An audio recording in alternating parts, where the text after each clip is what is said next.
श्री रामचरित्र प्रातःकालीन वेला में श्री रामचरित्र को सुनाया गया।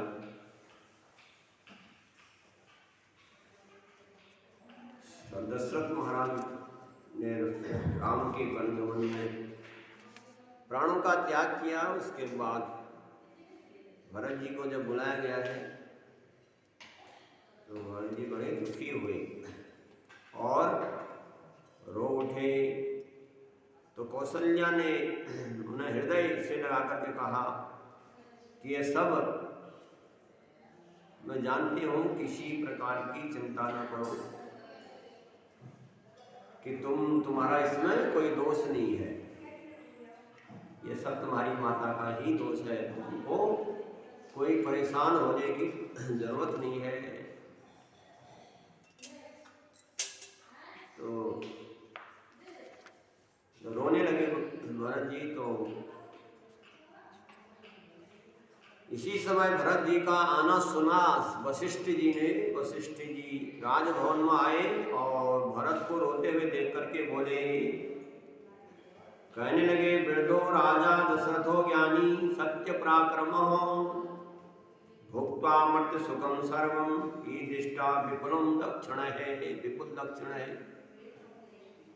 कहने लगे वशिष्ठ जी भरत जी से समझाने लगे भरत जी को कि महाराज दशरथ वृद्ध हो चुके थे और ज्ञानी थे और अपने सत्य की रक्षा करते थे, सत्य पराक्रमी थे।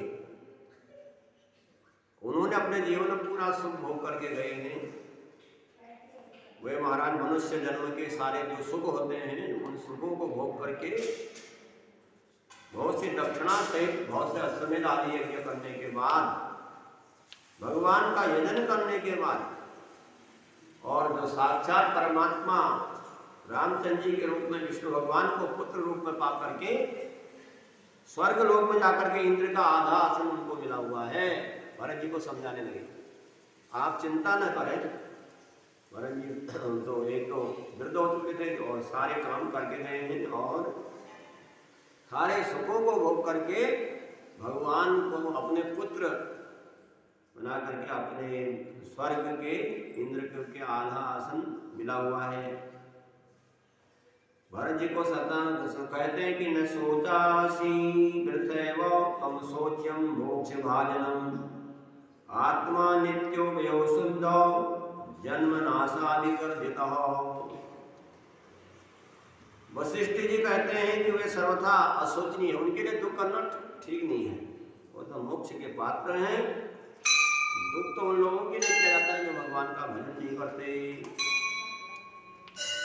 जो ऐसे ही खाने पीने में अपना जीवन बिगाड़ देते हैं, माता पिता की सेवा नहीं करते, उनके बारे में दुख करना चाहिए।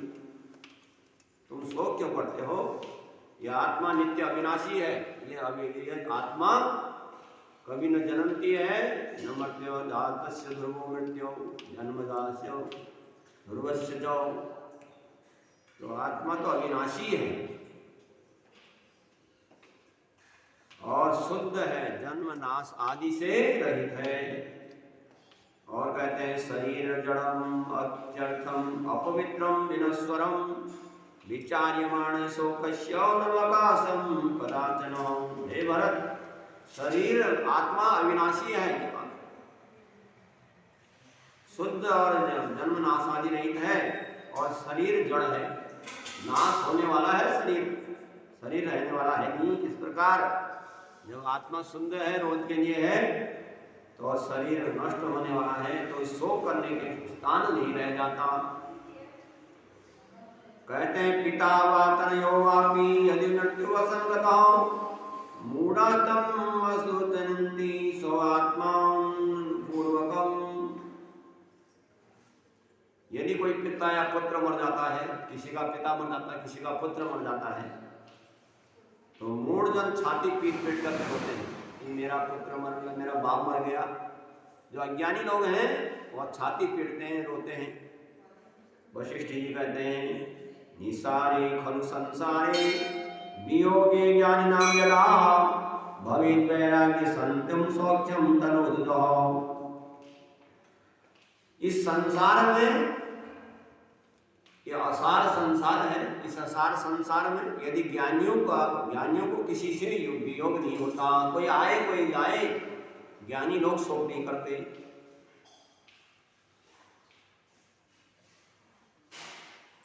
उसके लिए वैराग्य हो जाता है, और भी वैराग्य हो जाता है उसके लिए, जो ज्ञानी लोग होते हैं।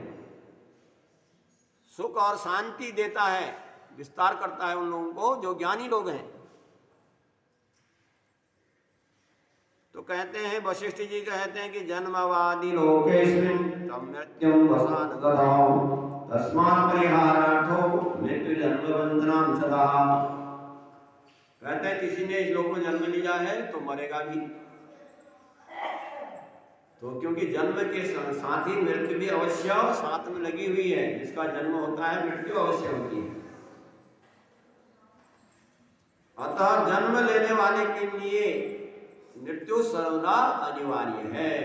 कहते हैं वशिष्ठ जी भरत जी को समझाते हुए, हे भरत शोक क्यों करते हो, जिसका जन्म है उसका मृत्यु भी अवश्यम भावी है, उसका मृत्यु भी निश्चित है। कहते हैं स्वकर्मं वसं सर्वं जन्तूनां प्रभवो विना जन्म विद्धाय कथं शोचान्ति बान्धवाः। अपने कर्म के अनुसार सब प्राणियों के जन्म मरण होते हैं, जिसके जैसे कर्म होते हैं उसके वैसे ही जन्म और मरण होता है। अच्छे घर में जन्म लेना, अच्छी तरह मरना, ये सब जन्म आदि के कारण हैं। तो अपने कर्मों के अनुसार जन्म मरण होते हैं। यह जानकर के भी लोग अपने बंधु बांधों के लिए शोक करते हैं, जानते हैं फिर भी शोक करते हैं।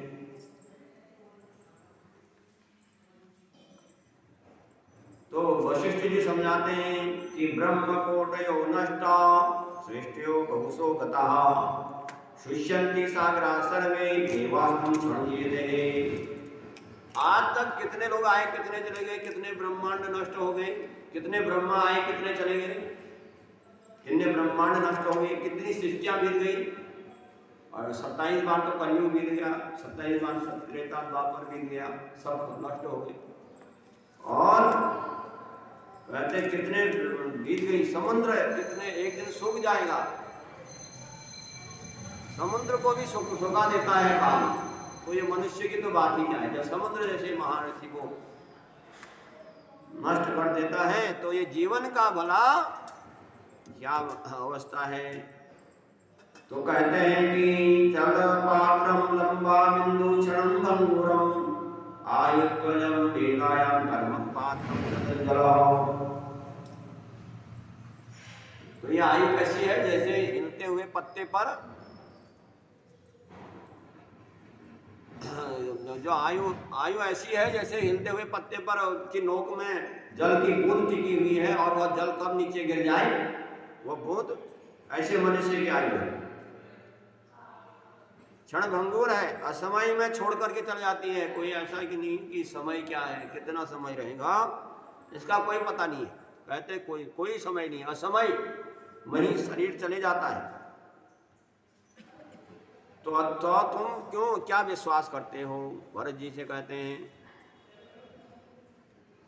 हैं देहि प्रातनो देतम कर्मणाम देवा पुनः देवा पुनरमते दौसरात्मनः। इस जीवात्मा ने, ये जो जीवात्मा है, इसने अपने कर्मों के अनुसार ही अपना शरीर बनाया है। मनुष्य को कौन सा जन्म मिलेगा, कैसा मिलेगा, वह उसके कर्मों पर निर्भर करता है। उसने कौन से कर्म किए हैं, बुरे कर्म किए होंगे तो लोला, लंगड़ा, बहरा, अंधा बन जाएगा, और अच्छे कर्म किए होंगे तो निरोगी काया, धन का पास होना, मीठी वाणी बोलना, ये सब अपने कर्मों के अनुसार मनुष्य को उसका जन्म होता है, धारण करता है शरीर। तो इस प्रकार आत्मा को सदा पुनः, जो आत्मा है वो अविनाशी है, उस आत्मा को बारंबार शरीर, देह की प्राप्ति होती है, शरीर की प्राप्ति होती है। तो शरीर तो जड़ नष्ट होने वाला है, आत्मा अविनाशी है। कहते हैं यथा अत्यंति वेगीणा पासो गृह्णन्ति नूतनम तथा जीर्णम परित्यज्य देहि देहम पुनर्भवम। शरीर का यह हालत है जैसे मनुष्य पुराने वस्त्रों को त्याग देता है और नए वस्त्रों को पहन लेता है, ऐसे ही शरीर भी पुराने, आत्मा जो है पुराने शरीर को छोड़ करके नए शरीर को धारण कर लेती है।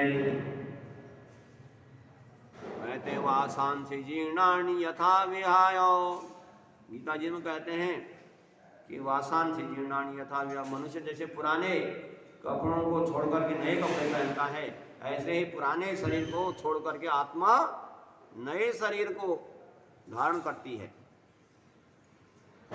क्योंकि आत्मा को कोई मार नहीं सकता, कोई काट नहीं सकता, कोई कुल्हाड़ी से नहीं काट सकता, और न वह जन्मता है न मरता है, आत्मा तो नित्य है। तो ये बात भरत जी को समझा रहे हैं। सर्वभाव रहितो अंतम सत्य ज्ञानम विग्रह आनंदो रूपम पूज्यम लवा विजेता। तो षड विकारों से रहित अनंत सच्चिदानंद स्वरूप आनंद बुद्धि का साक्षी या अविनाशी है। यह परमात्मा एक अद्वितीय है। इस प्रकार शोक रहित है। समस्त कार्य करो हे भरत, सारे कार्य करो और शोक त्याग करो। क्या करो? कहा कि तेला द्रोणम पितृदेहम अजम सचिव सह। कहते हैं कि पिता का शरीर तेल में नवा करके, तेल से निकाल करके, नाव से निकाल करके, क्योंकि तेल तुम्हारे आने तक प्रतीक्षा कर रहा था, तो इसके लिए इसको निकाल करके इसकी क्रिया करो, संस्कार करो, विधि पूर्वक अंत्येष्टि संस्कार करो। तब भरत जी को गुरु वशिष्ठ की आज्ञा हुई। तो कहते हैं गुरुणम प्रोक्तम प्रकारेण अहितो यथा विनि सत्य कर्मम पितृदेहम विधि दृष्टेन च कर्मणा। तो गुरु जी के इस प्रकार समझाने पर भरत जी ने उस अज्ञान जन्य शोक को छोड़ करके, जो अज्ञान से शोक होता है मनुष्य को, अज्ञानी लोग जो शोक करते हैं, जब वशिष्ठ जी ने याद दिलाई, उस अज्ञान को छोड़ करके राजा का विधि पूर्वक अंत क्रिया किया, अंत्येष्टि क्रिया किया। जय गुरु जी के कथनानुसार जैसे अंतिम संस्कार करना चाहिए, उसी प्रकार विधि पूर्वक पिता के देह को शास्त्रानुकूल, जैसे शास्त्रों के अनुसार संस्कार करा करके, फिर एकादशा के दिन आने पर 11वें दिन सैकड़ों हजारों वेदज्ञ ब्राह्मणों को विधिवत भोजन कराया गया। भरत जी ने पिता की क्रिया करके 11वें एकादशा के दिन हजारों ब्राह्मणों को, ज्ञानी ब्राह्मणों को भोजन कराया। और पिता हमारी सदगति को प्राप्त हो, इसलिए बहुत सा धन और हजारों गायों का दान किया गया, और अनेक गांव और वस्त्र रत्न आदि दिए भरत जी ने।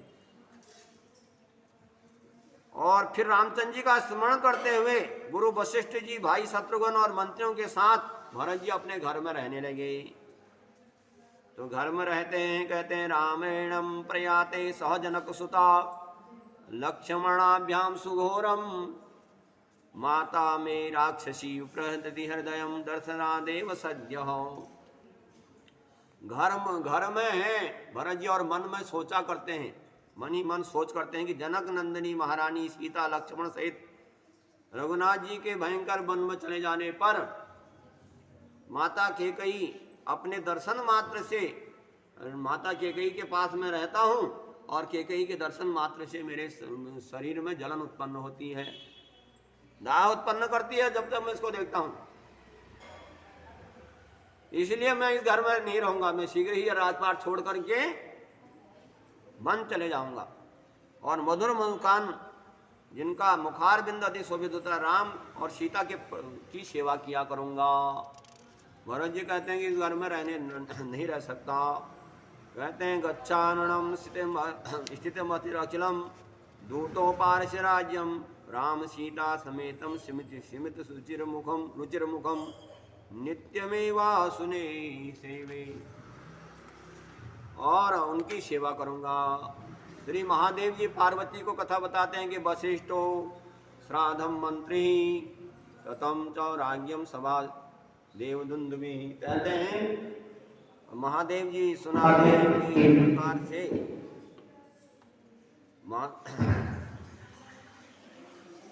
एक दिन की बात है, मंत्रियों से घिरे हुए वशिष्ठ जी देव सभा में राजसभा में आए। वहां दूसरे ब्रह्मा जी के समान वशिष्ठ जी ने भाई शत्रुघ्न के सहित भरत जी को बुला करके आसन पर बैठाया और शत्रु दमन भरत जी से इस प्रकार से कहा, बस तुम्हारे पिताजी के कथनानुसार तुमको राजगद्दी पर बैठाना है। तुम्हारे लिए जो राजगद्दी मांगी गई है वो तुम्हारे पिता अपने हाथों से नहीं कर गए, अब मेरे को यह करना पड़ेगा, तो ये कराना है। अभिषिक्त करेंगे तुमको। कैकेयी ने तुम्हारे लिए राजा दशरथ से वरदान मांगा था और वे महाराज सत्यपारायण थे, इसलिए प्रतिज्ञा करने के कारण उन्होंने उसे दे दिया। अब तो आज तुम्हारा अभिषेक होना चाहिए, आज तुमको राजगद्दी पर बैठाना चाहिए। वशिष्ठ जी ने कहा और सुनकर के भरत जी कहने लगे, अभिषेकम भवितव्यम मुनि मंत्र पूर्वकम तत्सुद्धां भरते याह मम राज्य नित्यम पुनः। तो भरत जी कहने लगे, मुझको राज्य से क्या लेना, मैं तो राम है राजा और उनका मैं दास हूं। कल प्रातः काल ही राम को लाने के लिए वन में जाऊंगा और आप सब लोग राक्षसी कैकेयी के सिवाय अन्य सब माताएं वन को चलेंगे। क्या करूं, ये नाम मात्र की माता कैकेयी को अभी मार डालता, किंतु स्त्री हत्या का दोष लगेगा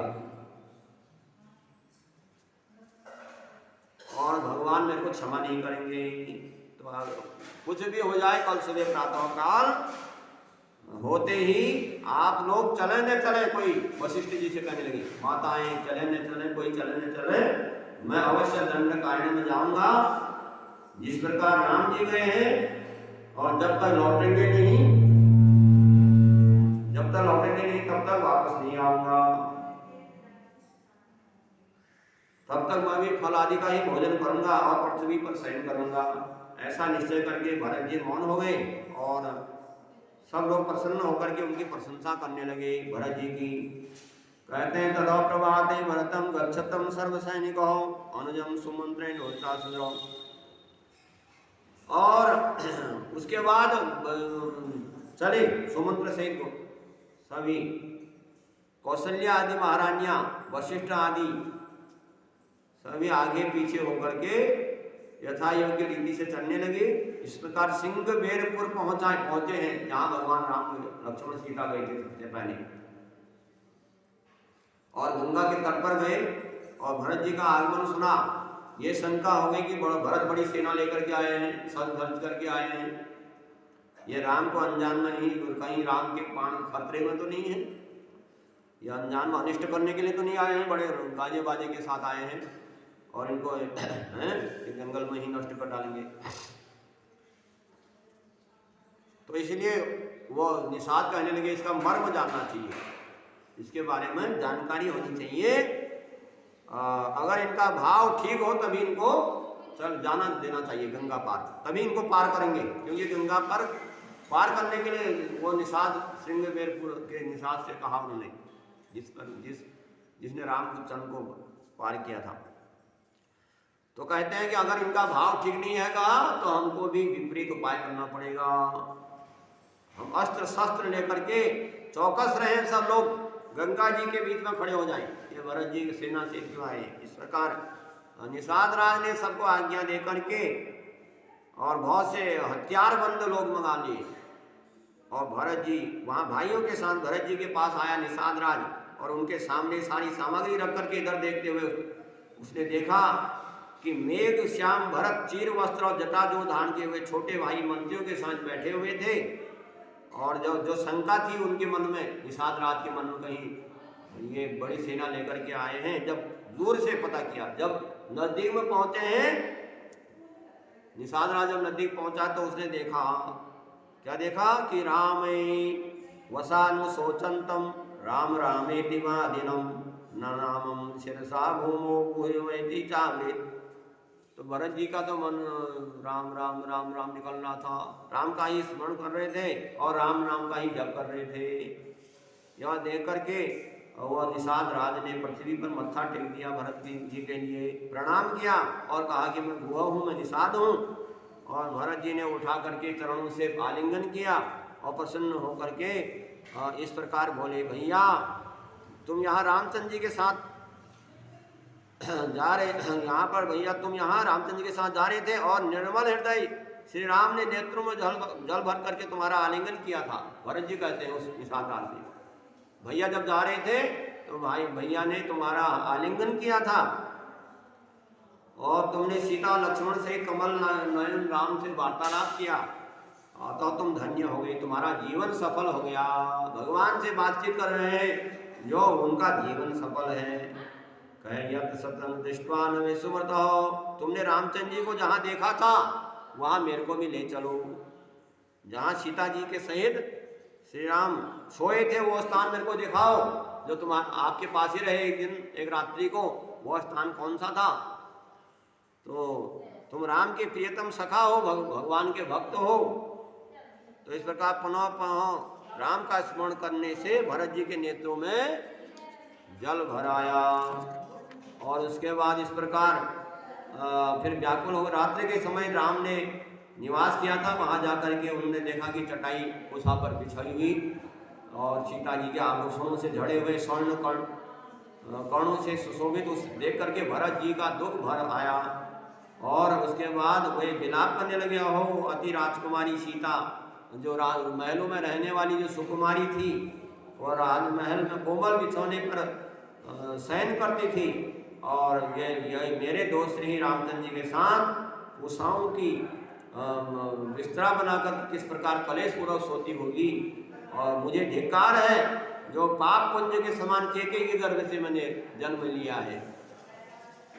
मेरे लिए परमात्मा राम को कलेश उठाना पड़ा, और अहो महात्मा लक्ष्मण का जीवन कितना सफल है कि जो भगवान राम के समय पीछे पीछे चलते हैं, और जो लोग राम के दास हैं उनके दासों का भी दास न हो जाऊं, जो राम जी की सेवा करते हैं उनका भी मैं नौकर सेवक बन जाऊं, यदि मुझे मालूम हो।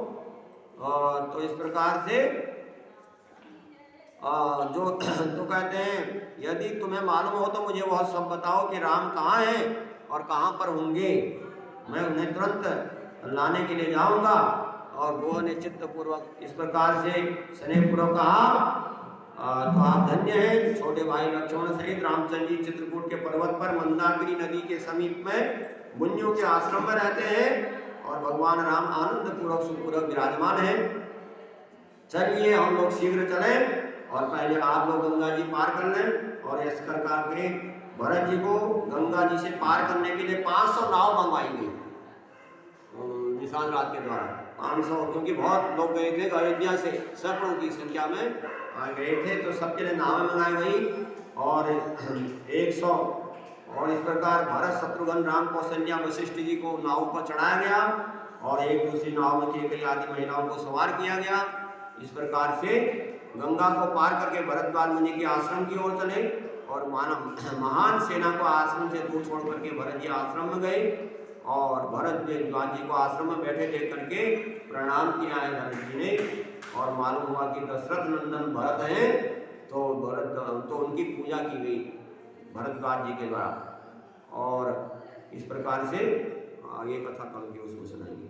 बोलो सियापति रामचंद्र भगवान की जय। कथा विस्मरण सुनो वीर हनुमान राम लखन सिया जानकी सदा करो कल्याण। सियावर रामचंद्र रे प्रभु राम जय जय राम। श्री राम जय राम जय जय राम। जय बजरंग बली हनुमान सबका करो ना करो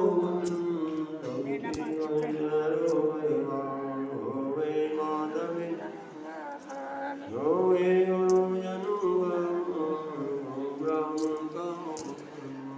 श्री राम जय राम जय जय राम। श्री राम जय राम। सियापति रामचंद्र।